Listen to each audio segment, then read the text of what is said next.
بسم اللہ الرحمن الرحیم۔ السلام علیکم ویورز، کیسے ہیں آپ؟ امید کرتی ہوں خیریت سے ہوں گے۔ آج جس ٹاپک پہ ہم بات کریں گے وہ ہے عبادت کی اہمیت۔ رب کریم نے فرمایا کہ اے انسان، زمین اور آسمان میں جو کچھ بھی ہے وہ سب میں نے تیرے لیے پیدا کیا۔ انسان اگر تھوڑی دیر کے لیے غور کرے تو بڑے بڑے جانور انسان سے زیادہ طاقتور ہیں، لیکن اللہ تعالیٰ نے ان کی نکیل انسان کے ہاتھ میں تھما دی۔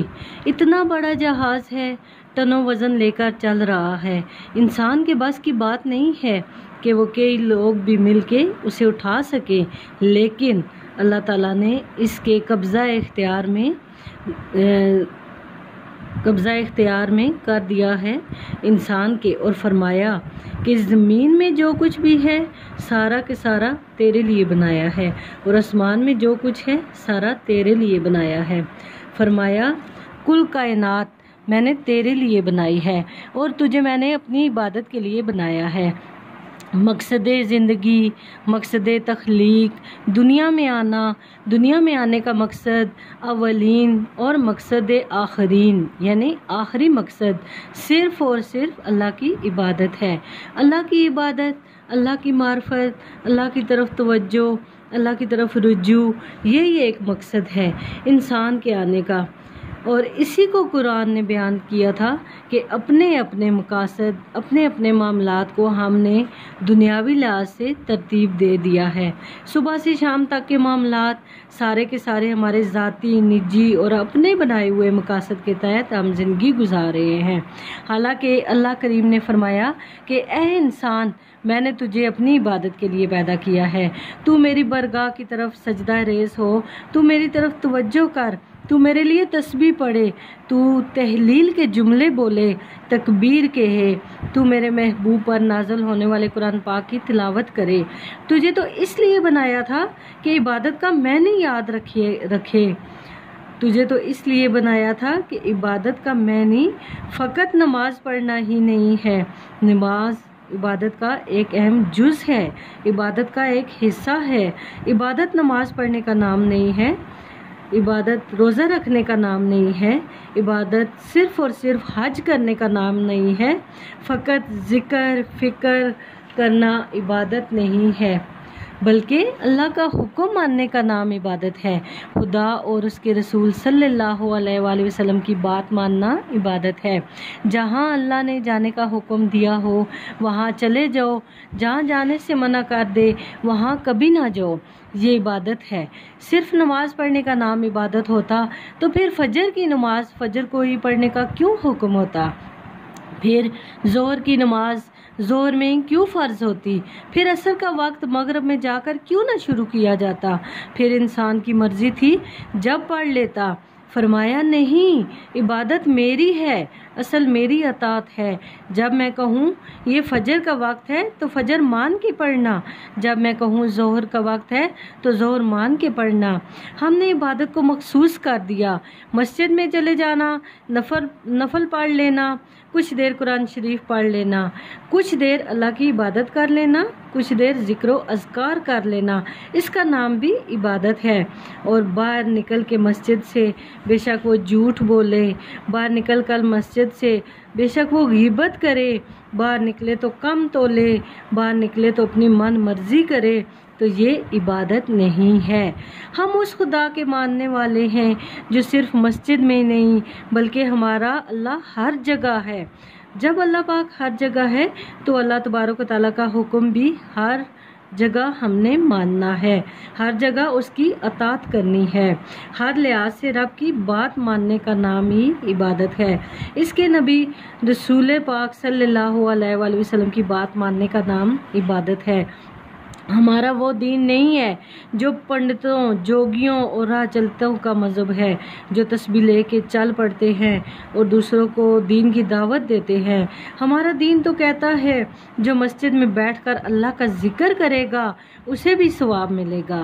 ہمارا دین تو کہتا ہے کہ جو محنت مزدوری کرے گا، محنت مزدوری کر کے بچوں کا پیٹ پالے گا، ثواب تو اسے بھی ملے گا۔ ہمارا دین تو کہتا ہے جو مسجد میں بیٹھ کر قرآن پاک پڑھے گا، ثواب تو اسے بھی ملے گا، اور جو راہ سے کانٹا ہٹا دے گا ثواب تو اسے بھی ملے گا۔ اللہ کا حکم ماننے کا نام عبادت ہے۔ محمود غزنوی کے پاس بہت بڑا قیمتی ہیرا تھا۔ اس کا ایک غلام اس کو بہت ہی پیارا تھا۔ اس کے پاس بہت سے غلام تھے، لیکن جو سب سے پیارا غلام تھا اس کا نام ایاز تھا۔ تو حسد کرنے میں تو ہم لوگ مشہور ہیں کہ ہم لوگ دوسروں سے حسد بہت زیادہ کرتے ہیں، اور اسی طرح لوگ اس بات سے حسد کرتے کہ ایک دن بادشاہ سے سارے لوگ کہنے لگے کہ بادشاہ سلامت، آپ ہر وقت ایاز کو ہی پیار کرتے ہیں، ہر وقت اسی کی طرف توجہ کرتے رہتے ہیں، دوسروں لوگوں کی طرف اتنی توجہ نہیں کرتے۔ تو بادشاہ نے اس سے آزمانے کے لیے پھر یوں کیا کہ بادشاہ کے پاس بہت بڑا موٹا سا ہیرا تھا۔ اس نے ایک وزیر کو بلایا اور کہا، یہ اینٹ پکڑو، ہیرے پہ مارو اور اسے توڑ دو۔ وزیر نے کہا، بادشاہ تیری بات ٹھیک ہے، لیکن بہت قیمتی ہیرا ہے، کیوں توڑوا رہے ہو؟ آپ اسے مال خزانہ پر رکھ دو، کام آئے گا، کسی نہ کسی جگہ استعمال ہو جائے گا، آپ کیوں اس کو توڑوانے کی ضد کر رہے ہو؟ بادشاہ نے کہا، اچھا تم نے ٹھیک مشورہ دیا، میں ہی جذبات میں آ گیا تھا۔ ایک دوسرے آدمی کو بلایا اور اسے کہا، یہ ہیرا توڑنا ہے۔ اس نے کہا، بادشاہ سلامت، مجھے لگتا ہے پوری دنیا میں اتنا موٹا ہیرا صرف آپ کے پاس ہے، کسی اور کے پاس نہیں، یہ توڑنے کی چیز نہیں ہے، تجوری میں سنبھالنے کی چیز ہے، اسے سنبھال کے رکھو۔ پھر تیسرے بندے کو بلایا، چوتھے کو بلایا، جس کو بادشاہ بلاتا رہا اس نے بادشاہ کو ہی سمجھایا۔ اب ایاز کی باری آئی اور کہا، ایاز ادھر آؤ اور یہ ہیرا تو توڑو۔ اس نے اینٹ پکڑی اور زور سے ماری، ہیرا توڑ دیا۔ بادشاہ کہنے لگا، بڑا بیوقوف ہے تو، یہ سارے میرے خیر ہوا ہیں اور مجھے سمجھاتے رہے ہیں، اور تو نے میرا خیال ہی نہیں کیا۔ میں بیوقوف تھا تو تو بھی ساتھ بیوقوف ہو گیا، تو نے توڑ ہی ڈالا۔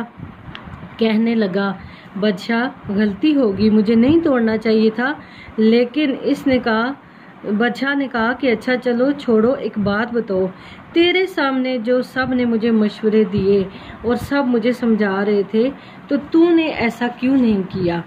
تو میں نے کہا، ایاز نے کہا، یعنی کہ تجھے توڑنے کا جب حکم دیا تھا تو نے توڑ دیا۔ تو ایاز کہنے لگا کہ بادشاہ سلامت، میں نے سوچا ہیرا ٹوٹتا ہے تو ٹوٹ جائے۔ ویور ذرا غور سے سنیے، ایاز کے بہت قیمتی الفاظ تھے۔